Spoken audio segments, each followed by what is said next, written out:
Hola, soy Blue Balloon Fighter y si vosotros habéis hecho clic en este vídeo es probablemente porque queréis oír por enésima vez la historia de cómo la Game Boy fue creada. Claro que vosotros ya sabéis cómo fue creada, así que no hay mucho que yo pueda deciros que sea nuevo para vosotros. Así que empezaré desde el principio contándoos lo que ya sabéis. Este es Gunpei Yokoi, padre de la mayoría de los juguetes originales de Nintendo, de las pistolas de luz de Nintendo y por supuesto de las consolas portátiles de Nintendo. Yokoi se encontraba a la cabeza de la Research and Development One Division, la primera de las divisiones de Nintendo que se encargaba específicamente de diseñar los nuevos productos que sacaría la compañía. Este equipo creó el primer juego electrónico de Nintendo, el Laser Clay Shooting System, que básicamente consistía en alquilar boleras, poner una pantalla sobre la que se proyectaban patos hechos con luces y disparar a esos patos con una pistola capaz de registrar si estaba enfocando hacia una fuente de luz o no. Básicamente esto es una versión primitiva del Duck Hunt, pero lo importante de esto es que este juego hizo que Nintendo empezara a enfocarse en crear más juegos electrónicos. Tras el éxito del Laser Clay Shooting System, el Research and Development fue dividido en tres secciones. La sección 2 y 3 se quedaron haciendo juegos de arcade, mientras que la sección 1, que todavía estaba presidida por Gunpei Yokoi, empezó a trabajar en nuevos proyectos, cosas que fueran distintas a nada que hubiera hasta entonces. Cuenta la leyenda que un día sobre aquella fecha Gunpei Yokoi iba viajando en tren y le llamó la atención cómo un hombre para entretenerse jugaba con su reloj electrónico. Y esta visión despertó la imaginación de Gunpei Yokoi, el cual empezó a pensar en que un dispositivo con una pantalla de cristal líquido podría ser una buena plataforma para crear juegos. Y ese es el origen de los Game & Watch, pequeños juegos portátiles que además tenían funciones como reloj despertador. La serie original de Game & Watch fue conocida como la Silver Series y fue lanzada en 1980 y consistía en 5 juegos. El primero de todos era Ball, seguido de Flagman, Vermin, Fire y Judge. Y lo mejor de los Game & Watch es que pertenecen a esa categoría de juegos. Ya sabéis, esos juegos que son muy simples pero son extraordinarios como pasatiempo. Juegos que prácticamente te llevan a un estado de nirvana. Un punto en el que si te concentras en lo que estás haciendo, no logras seguir la velocidad del juego y pierdes.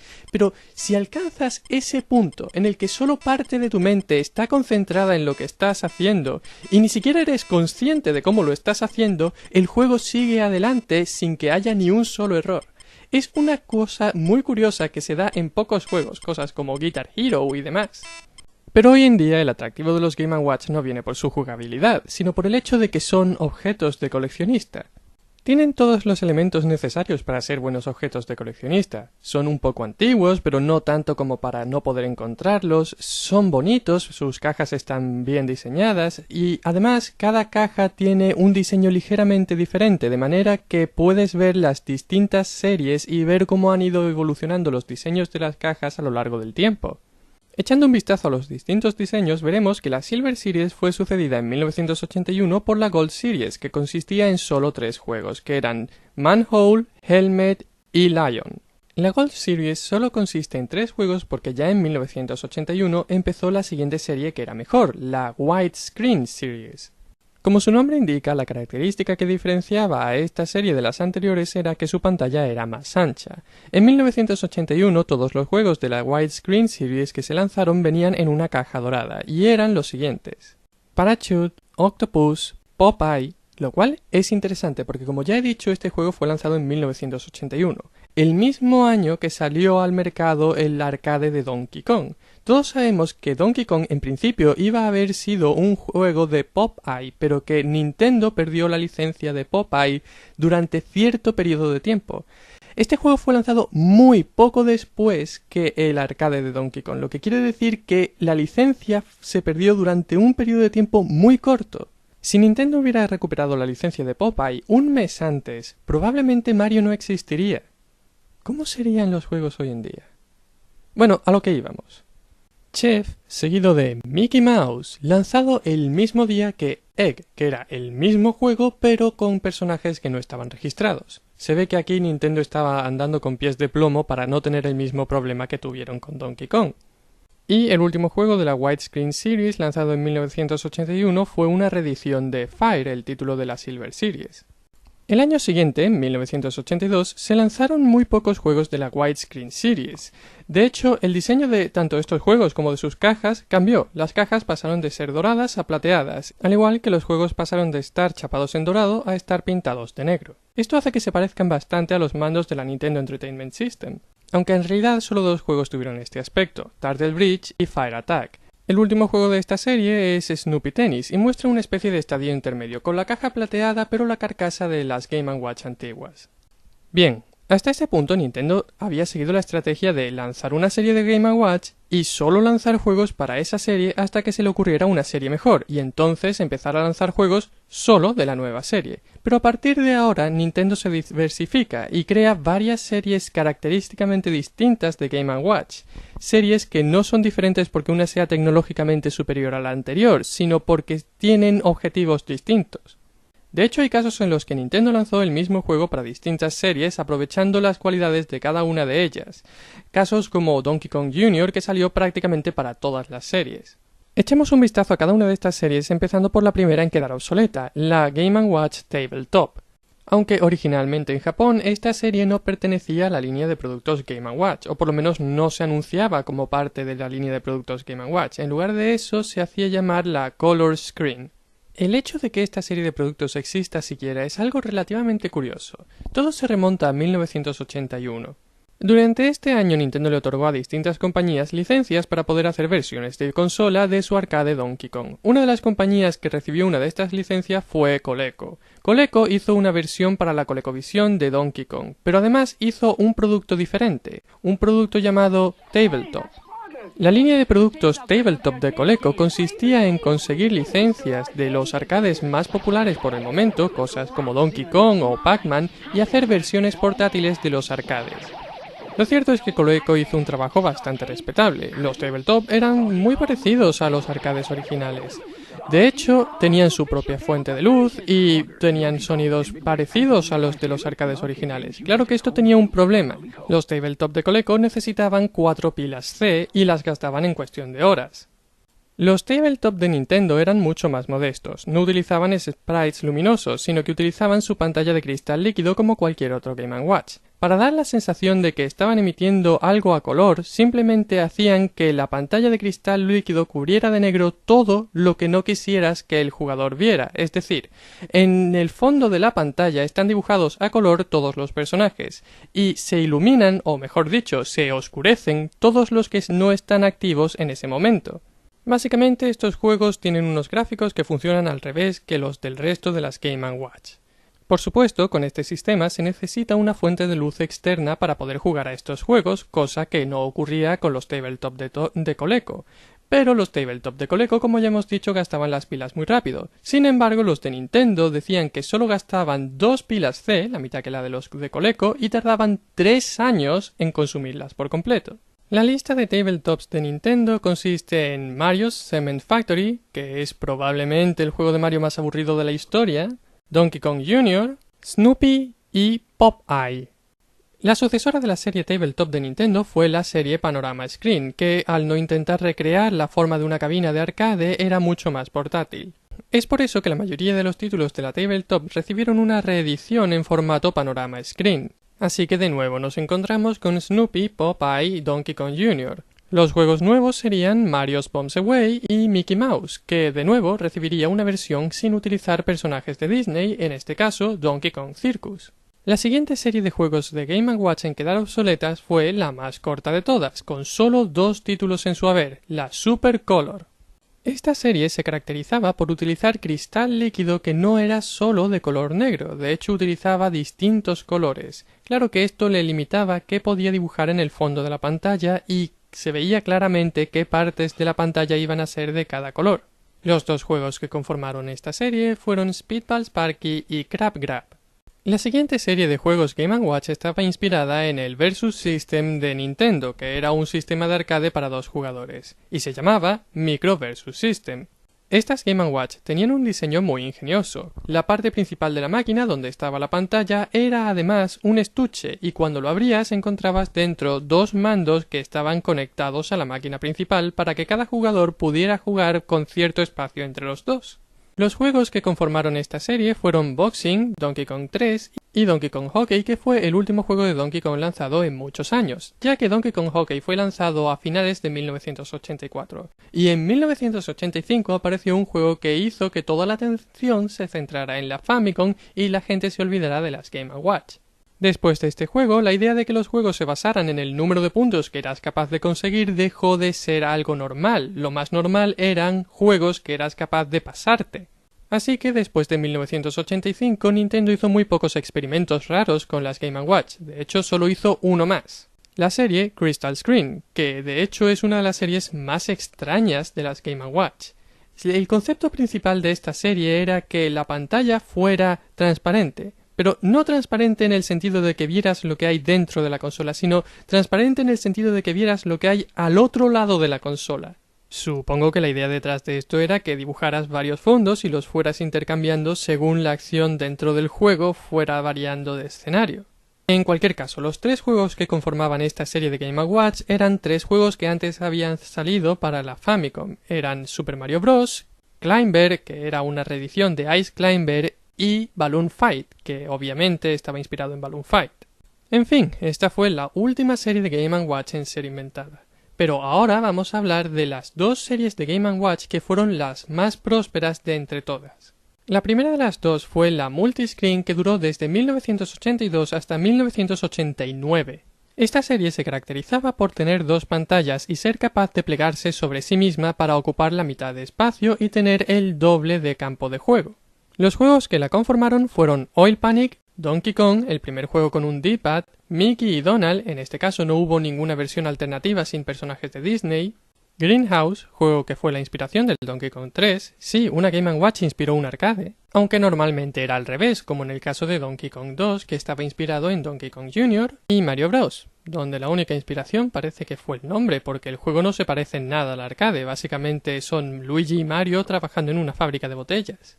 Este juego fue el primero de una subserie de Multiscreen que fue conocida no oficialmente como Multiscreen 2, que se diferenciaba del resto en que en lugar de abrirse en vertical se abría en horizontal. Los otros juegos que la conformaban eran Rain Shower y Lifeboat. Volviendo a las normales, tenemos Pinball, que precedió al Pinball de la Famicom, Blackjack, Squish, que está inspirado en Devil World pero con un cambio de reparto para que no haya censura, Bomb Sweeper, Safe Buster, Gold Cliff y Zelda. Os habréis fijado, o tal vez no, en que las cajas de estos últimos 5 juegos son mucho más coloridas que la del resto de los Game & Watch. Y también es posible que os haya llamado la atención ese sello amarillo que pone Pocket Size Nintendo Game & Watch. ¿A cuento de qué viene todo esto? Bueno, no es que sea información muy importante, pero como ya os he dicho, parte del valor de los Game & Watch es que son objetos de coleccionista. Y en este sentido hay que hablar de las distintas versiones que hay de cada Game & Watch. En Estados Unidos de América y en Canadá, algunos de estos Game & Watch fueron lanzados en unas cajas que eran distintas de las del resto del mundo, que tenían ilustraciones mucho más elaboradas, bajo el nombre de Pocket Size. Lo curioso del caso es que parece que en algún momento Nintendo de Japón decidió incluir el término Pocket Size en la carátula de los juegos que ellos mismos lanzaban en todo el mundo. Cosa un poco rara. Básicamente lo único que interesa saber de esto es que si tenéis una caja de Game & Watch que pone Pocket Size, es posible que valga más dinero que cualquier otra. Pero me estoy desviando del tema. Pasemos a ver la última de las series de Game & Watch que nos queda, la que duró más tiempo que ninguna otra. La serie New Widescreen, que fue desde 1982 hasta 1991. Claro que el caso de 1991 es un caso especial y ya lo explicaré más adelante. Lo especial de esta serie era que no tenía nada de especial. No tenía color, ni tenía dos pantallas, ni era transparente, ni nada de nada. Simplemente era sencilla y funcionaba. Los juegos que la conformaron fueron Donkey Kong Jr., Mario's Cement Factory, que es incluso más aburrido ahora que no tiene color, una segunda edición de Manhole, Tropical Fish, una segunda edición de Super Mario Bros., una segunda edición de Climber, una segunda edición de Balloon Fight y Mario the Juggler. Este fue el juego que fue lanzado en 1991, cuando la Game Boy ya hacía años que existía. Este juego básicamente es una reedición de Ball, el primer Game & Watch que existió. Simplemente cambiaron al personaje que había en Ball y pusieron a Mario y lo llamaron Mario the Juggler. Básicamente este juego podría decirse que es el primer Game & Watch Gallery que existió. Más que nada era un homenaje a los Game & Watch, igual que hace un par de años Nintendo lanzó Ball otra vez a través del Club Nintendo. En fin, en este punto podríamos echarle un vistazo a los sucesores de la Game & Watch, los juegos de Nelsonic. Nelsonic era una compañía que hacía relojes de pulsera digitales en los que había juegos y conseguía licencias de varias compañías. De hecho, Nintendo le dio varias licencias. Por eso hay un Nelsonic del Mario 1 hasta el 4, que era el Mario World básicamente, de Zelda e incluso de Star Fox. ¿Por qué hay un Game & Watch de Star Fox? No tiene sentido, por eso no vamos a hablar de esto. Sí lo haremos en cambio de la versión de Game & Watch de Super Mario Bros. Hecha por la propia Nintendo. El primer juego portátil de la serie de juegos de plataformas de Super Mario Bros. La historia viene a ser la misma, salvo porque en este caso Peach te envía una carta en la que te dice que al final de cada nivel ella ha puesto una ilusión de sí misma para guiarte hacia el castillo de Bowser. Es un detalle pequeño, pero tiene su gracia. Me gusta cuando podemos ver cuáles son los poderes mágicos de Peach. Se suponía que Peach tenía poderes mágicos y por eso Bowser la secuestraba. Bien, ¿cómo es el primer juego de plataformas portátil de Mario? Básicamente se parece, o bueno, intenta recrear lo que era el Super Mario Bros. Original de la Famicom. Controlas el movimiento de Mario con los 4 botones que están a la izquierda de la consola, aunque básicamente solo vas a usar el botón de ir a la izquierda y a la derecha la mayor parte del tiempo. El botón que está a la derecha de la consola es el botón de salto. Si mantienes pulsado el botón de salto y luego pulsas uno de los botones de movimiento, Mario salta y en mitad del aire se mueve a izquierda o a derecha según el botón que pulses.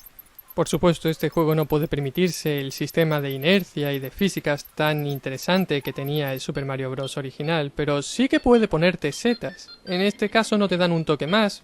Bueno, se supone que son una seta de más una vida. Básicamente te dan un intento más.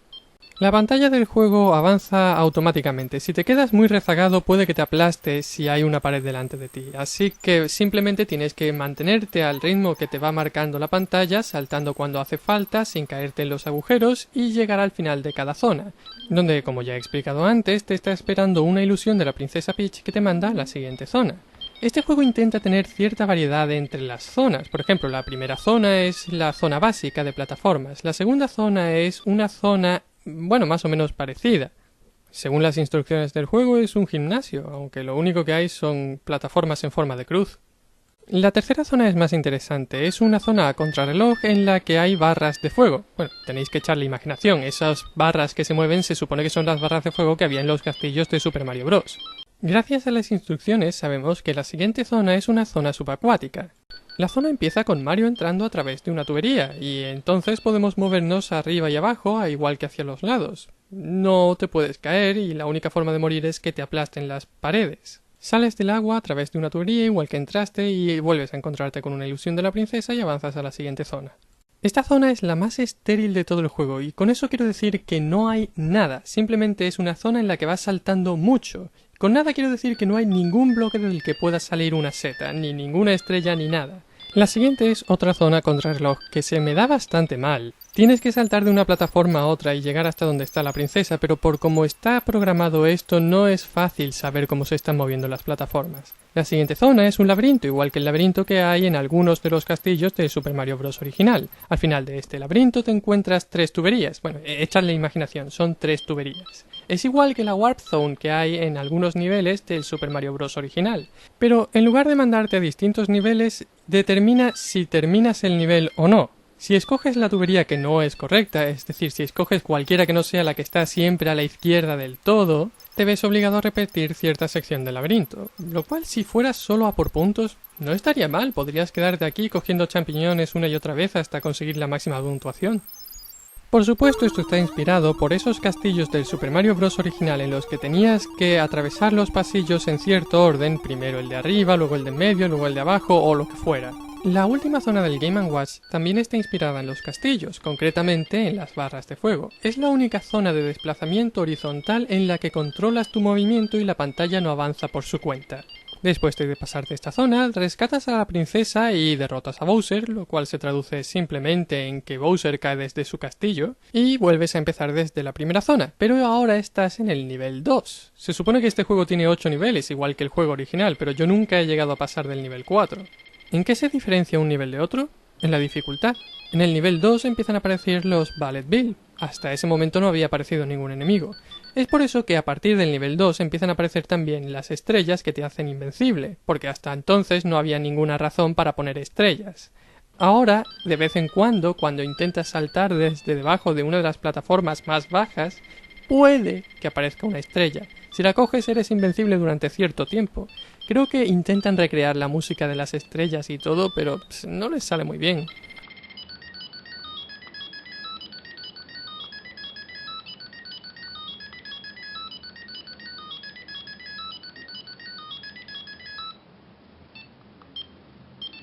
Otra de las cosas del Super Mario Bros. Original que este juego intenta recrear es el código de continuar.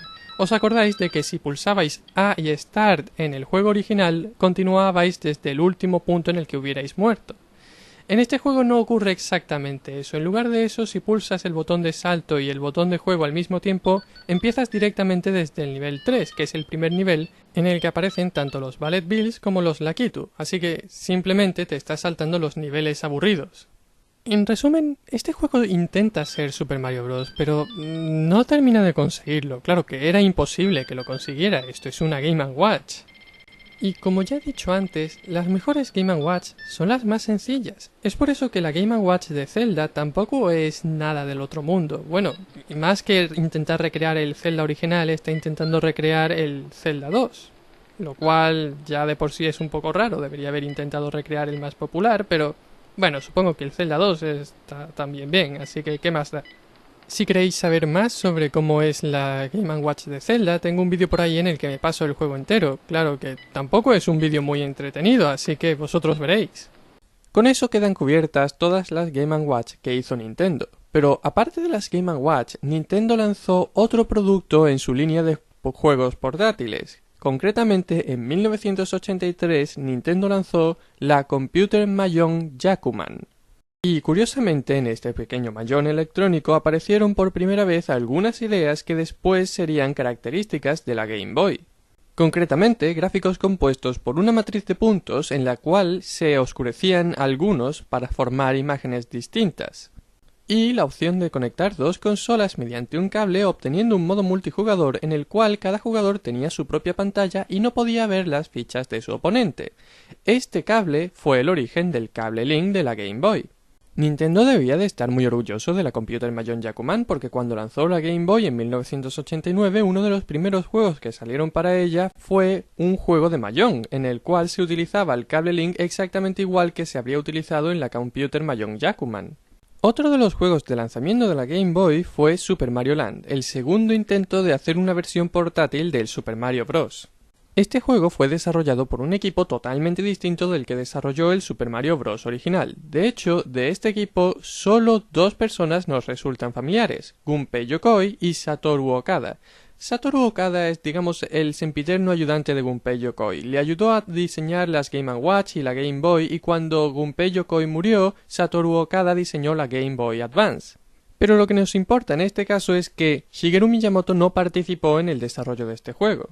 Tal vez esa sea una de las razones de que la historia de este juego sea tan diferente. Quizás por no pisarle las ideas a Shigeru Miyamoto. En cualquier caso, el villano de este juego no es Bowser, sino un extraterrestre llamado Tatanga que llega al reino de Sarasaland para secuestrar a la princesa Daisy e intentar casarse con ella. Es curioso que Daisy, una princesa que tiene un diseño muy parecido al de Peach y que no hace nada a lo largo de toda la aventura, sea uno de los elementos de este juego que más trascendencia ha tenido. Probablemente porque querían tener en Daisy a un contrapunto de la refinada princesa Peach, ya que las instrucciones originales japonesas nos decían que Daisy era un poco marimacho. Claro que eso no lo veríamos hasta años más tarde.